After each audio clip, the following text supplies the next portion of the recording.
तुमचं स्वप्नातलं घर अजूनही स्वप्नातच आहे का? कारण भारतात तर घरांच्या किमती गगनाला भिडल्यात. नमस्कार मित्रांनो, मी संपदा आणि तुम्ही पाहत आहात तुमचं आवडतं प्लॉट ज्ञान.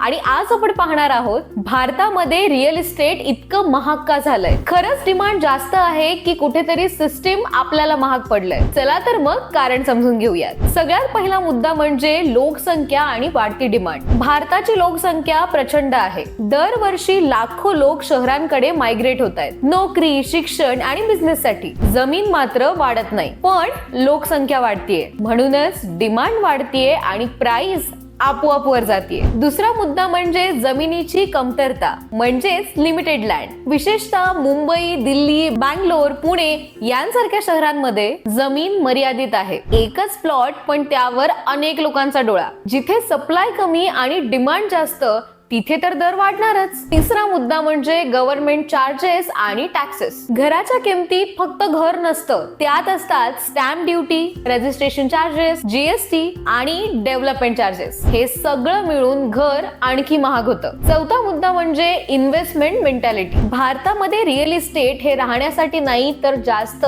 इन्व्हेस्टमेंट साठी घेतलं जातं. काही लोक 2 ते 3 घरं घेतात, फक्त प्राइस वाढेल या अपेक्षेने, आणि यामुळे आर्टिफिशियल डिमांड तयार होते आणि जेन्युइन बायर साठी घर दूर जातं. पाचवा मुद्दा म्हणजे बांधकाम खर्च. आज सिमेंट महाग, स्टील महाग, लेबर चार्जेस सुद्धा वाढलेत आणि परमिशन्सला वेळ सुद्धा आणि पैसा सुद्धा. बिल्डर्सला घर स्वस्त बनवणं आज जवळजवळ अशक्य झालंय. सहावा मुद्दा म्हणजे होम लोन इझी पण महाग. आज होम लोन मिळणं सोपं आहे, पण ईएमआय 20 ते 25 वर्षासाठी. लोक विचार करतात ईएमआय जमेल, घेऊयात घर, आणि हाच विचार प्राइस वाढवतो. एकूणच काय तर भारतामध्ये घर महाग होण्यामागे एक नाही बरीच कारण आहेत. पण योग्य प्लॅनिंग, योग्य लोकेशन आणि योग्य वेळ असेल तर घर घेणं आजही शक्य आहे. तर मग मित्रांनो, तुम्हाला आपला आजचा व्हिडिओ कसा वाटला हे आम्हाला कमेंटमध्ये नक्की कळवा. व्हिडिओला लाईक करा, शेअर करा आणि तुमच्या आवडत्या प्लॉट ज्ञानला सबस्क्राईब करायला अजिबात विसरू नका. भेटूयात पुढच्या व्हिडिओमध्ये.